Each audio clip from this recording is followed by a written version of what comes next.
Namaskar, friends. Welcome to another episode of Through Literary Lens. Thank you for your continued support and listening to us. And we welcome all your comments. Vinodji, namaskar. Namaskar, hello friends, how are you?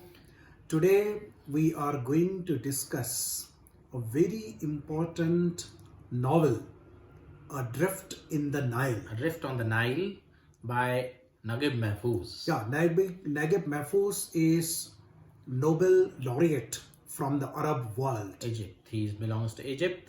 And I think Vinodji is the only person from Egypt to be awarded to a Nobel Prize. Nobel He Prize. has more than 30 novels to his credit. Correct. And he was awarded this prestigious award on his Cairo trilogy. Yeah. And it was in 1960, I believe 66, Yeah, right? 66, yeah. Drift on the Nile was written. It's a very small novel as compared to his other works. And as Cairo Trilogy, you said, Vinodji, it is basically a social novel, Cairo Trilogy. And it gives the fascinating account, interesting account of the society, Egyptian life. But this particular novel is different. It is, I should call it, it is an existential piece of writing. Yeah. Existential philosophy we see at work in this novel. It does not have the traditional story to narrate. In fact, the entire setting of the novel is on the houseboat in the river Nile, right? And 10 people, right? 10 citizens of Egypt who belong to the different professions, right? And different activities do meet every evening almost on this houseboat. And that is the only setting, right? And there is no story, no traditional plot as such in the novel.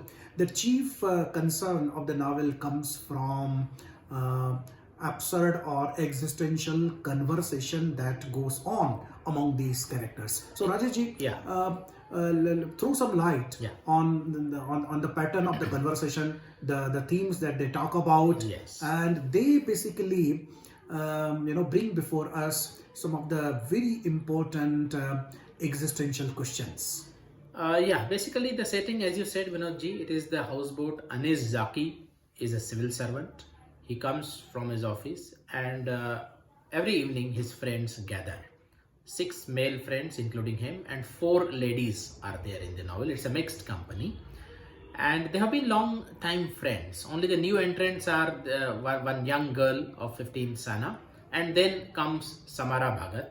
She's a journalist and aged about 25 years. Yeah, and she basically questions these people implicitly about their ways. Why she wants to know why they want to spend such evenings, which are by traditional standards lascivious evenings, dissipated activities, drug addiction, simply to say. They smoke the kiff turn by turn, and they are high, and they talk about various things. They talk about sex, they talk about love, philosophy, history, sociology, psychology, each and everything, and particularly the soliloquies and asides of Mr. Anis Zaki also. They are also very important. He is with them all, but he is into his own world also at the same time. And from time to time, during the conversation, Vinodji, all of a sudden you find that he is thinking of some far off event of Egyptian history, some far off conquest which Persians made of Egypt. When he looks at one of the ladies, he immediately thinks she is Cleopatra. So this imparts universality to the conversations. Exactly. And another very important thing that emerges from this novel is all these people are respectable people in the society. Yeah. They are working in different departments. Somebody is an advocate, somebody is a journalist, somebody is a director general. Somebody is a translator. Now, somebody is a lawyer. Somebody is a lawyer. Somebody is an art critic. Exactly. The routine of the life basically bores them to the brim, I should call it. They are so disgusted with the monotony of the life, with the dullness of the life, and with their own powerlessness. They know that they can't really bring about any substantial change in all the 3 domains of human existence, Vinodji. Exactly. What I mean by all the three domains of human existence is the cosmic, social, and personal. So there is no meaning in the system. There is no joy in the personal relations. And in order to escape this meaninglessness, this boredom, perhaps they gather here in the houseboat. Again, it is a symbolic. Yeah. It is not on the land. It is on the houseboat which stands in the river. And therefore, with every coming and going, there are tremors. There are tremors. And these tremors remind us of the impermanence of the existence, life itself. Of mundaneness of the life itself. Uncertainty also. Uncertainty, because it is uncertain. Everything is shrouded in uncertainty in life. And interestingly, if we want to create a meaning, again the meaning is to be created only in a limited and situational manner. In the evenings, when these 10 characters meet and they converse with one another, though outwardly their conversation may appear to be meaningless, to be just a casual talk, but it is characterized by a depth of meaning. Yeah. And it is this company basically. This company of all the people, when they are together, imparts meaning to life. And that is why for a very long time, for many years basically, they have been coming together on the houseboat every evening. So this is important. That is what writer wants to tell us, that even the life is absolutely seems to be meaningless, we can create meaning by coming together, by accepting each other unconditionally.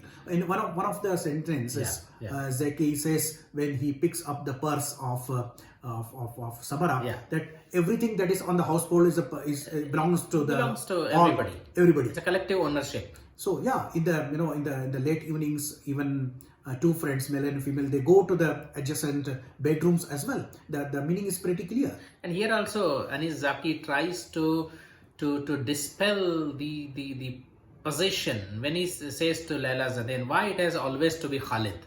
Why not I? Yeah. And then she says, I'm not a whore. I'm not a prostitute. And Sania, when she comes, she tells that she has some tussle with the husband, and now she will not be on the talking terms with him for some times, and that's why she's here. She practices her peculiar kind of polygamy, to quote Samara's words. Again, this brings a very important commentary. Polyandry and commentary on the relationship. No relationship between the man and woman can be smooth forever. If it runs into trouble, there has to be some escape. There has to be some outlet.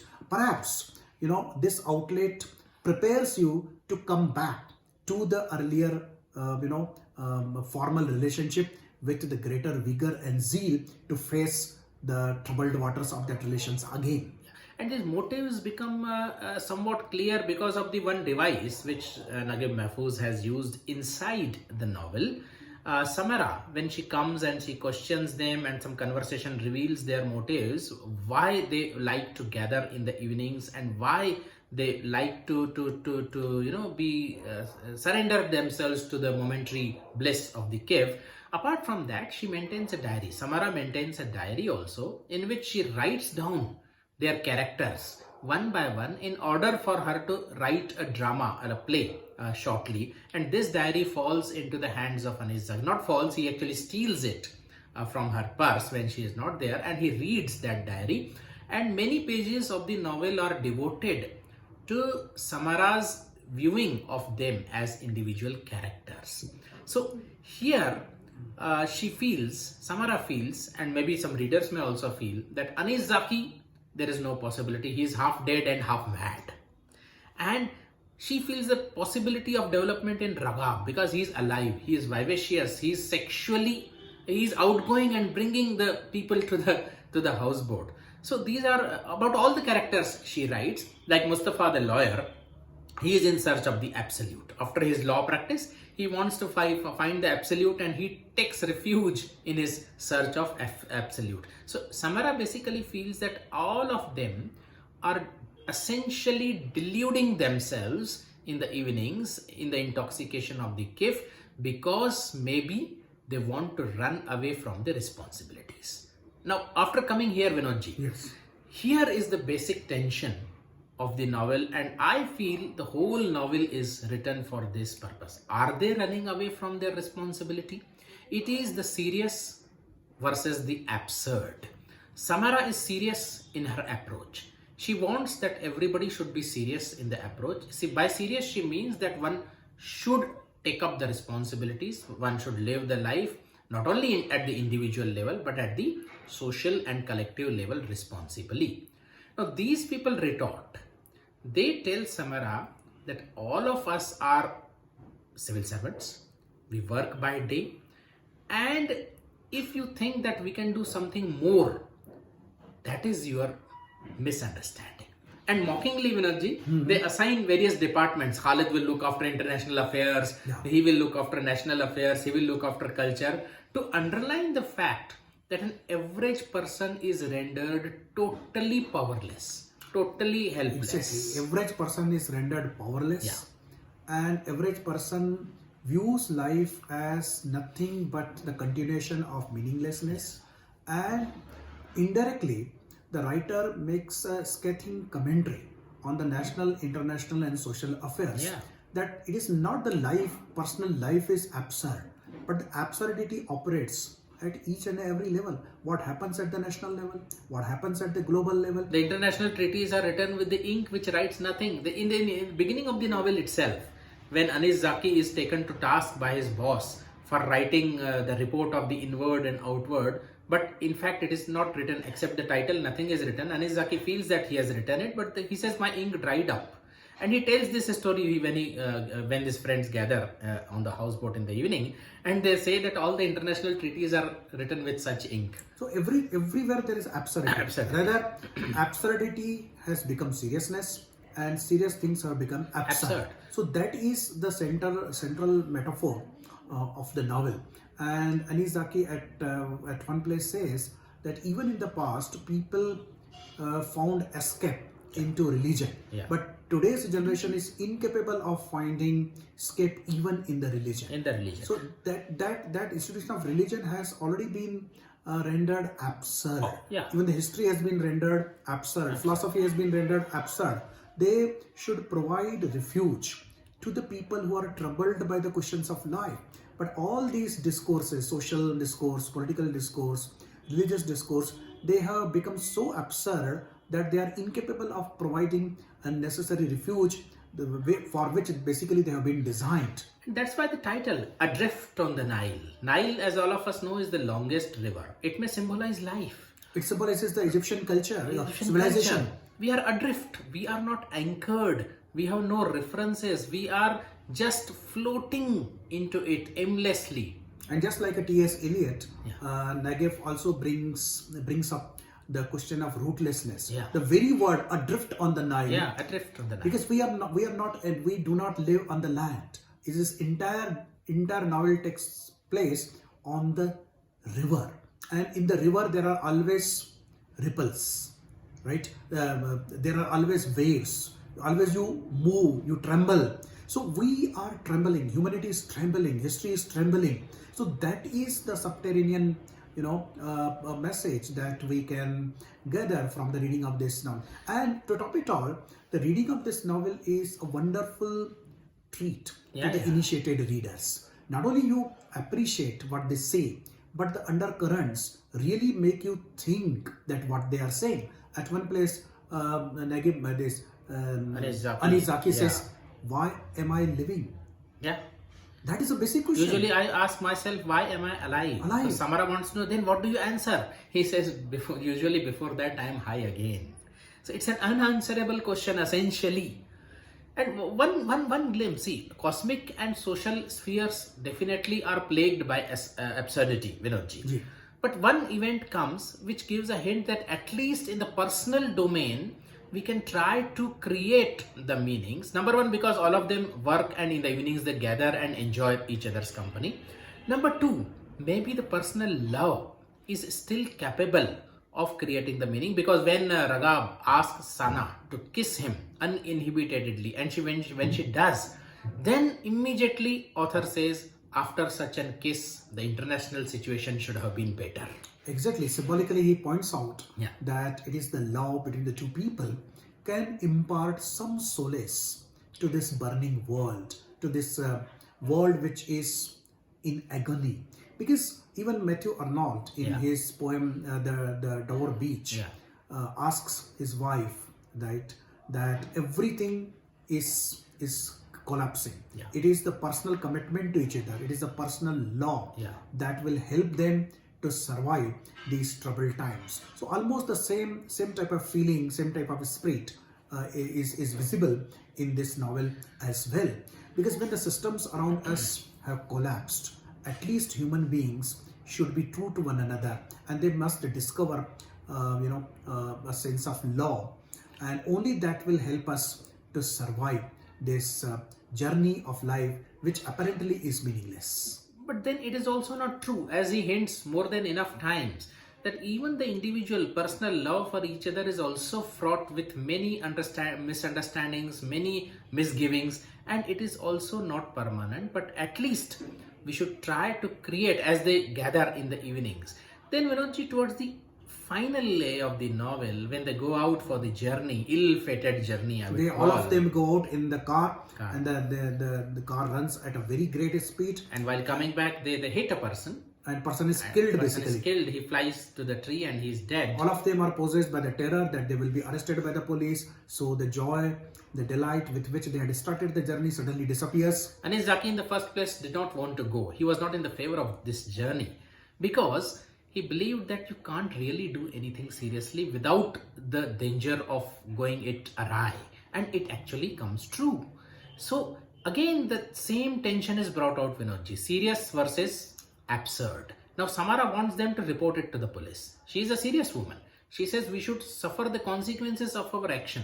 But they believe that even if they suffer the consequences, even they are punished, the dead person cannot be brought back to life. And his family we don't know, so we can't really help anybody. So there is no meaning in reporting it to the police, and all of them will be tarnished. Name will be tarnished. Even the ladies, their name will be tarnished. So they choose not to report it, but it gives rise to conflicts between Samara, Raqeeb and Anis Zaki and all others individually also. So then finally, I would not call it a gimmick, but the sort of the way Anis Zaki behaves, he says, okay, now I will be serious. Now I will go and myself report it to the police. And then all of them prevent him. They say that even now Samara has accepted that it's okay not to report. So Raqeeb and Anis come to blows with each other, and finally ladies and all others calm them down. And now Kif is also not to be found, but somehow it's a gloom, pall of gloom descends over the company. And then again Samara comes when all of them leave. Again she wants to ask Anis, when he is fired from his office also, Vinodji. He goes sober to the office, but the first day he goes sober, he is fired from the office. And then Samara wants to know what he will do, what are his future plans. But again, Anis, as usual, gradually drifts into his own zone after taking the coffee, kif and coffee. And Samara again, she tries to carry on the conversation, but the way the novel ends, Vinodji, is quite interesting. Again, he is high and she says, now you are into your own world, and he is thinking of the monkey who lived on the tree.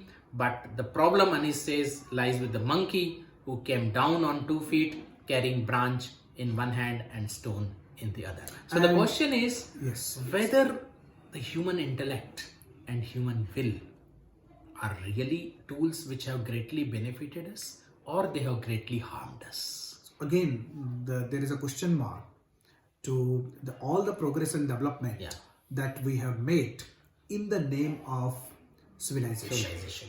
So whether it was better to be monkey, to dwell on the tree, or monkey has really committed a mistake by climbing down the tree and standing on the 2 feet. So this is a very, very powerful profound question. Of course, there is no clear-cut answer to this, but the novel is powerful enough to provoke us to think seriously about life, which seems to be absurd. And what Samara says is that intellect and will are the things which can redeem us. But Anis says we have intellect and will, but still sometimes the civilization goes up, individuals go up, like in a swing in the exhibition, and sometimes they sink, they come down despite our intellect and despite our will. This is one of the very significant existential dilemma, whether the intellect and will can really redeem us or they are of not much use. So it is left to the readers. And one more hint, to apart think. from the intellect and will, Vinodji,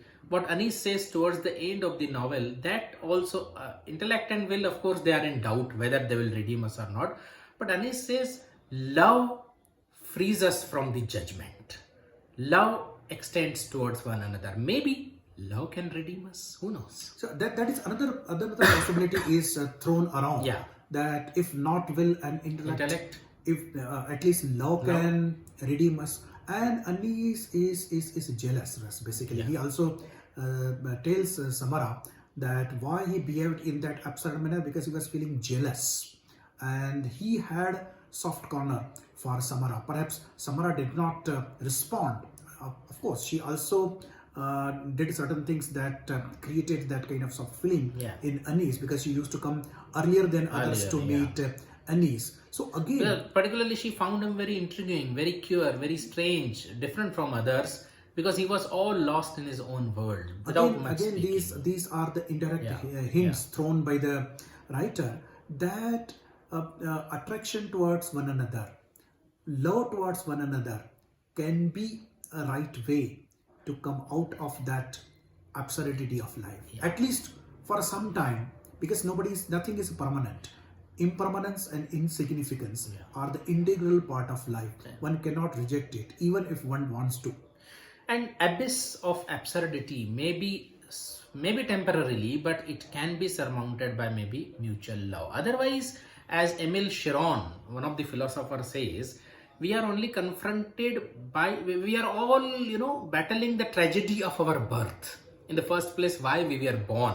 We are all lamenting and resisting against the tragedy of our birth. And the salvation is the reduction and complete exclusion of our consciousness. That is what salvation is. So perhaps Anis Zaki symbolizes that. He has lost his wife and daughter maybe 20 years ago before coming to Cairo. And now he's half mad and half dead, as Samara puts it. So maybe he's looking for that salvation of drowning his consciousness every evening, and maybe someday not regaining it also, as Samara aptly notes it. But perhaps if he gets love, maybe at least, because after all, we cannot talk about long run. In the long run, all of us are dead.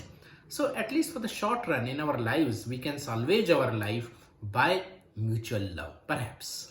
But this phrase, Rajesh, is very interesting. Half dead and half mad. Yeah. If we think, I think each one of us would agree that we are half dead, because many of our hopes, desires, dreams, ambitions, they die in the process of life. So already we are half dead.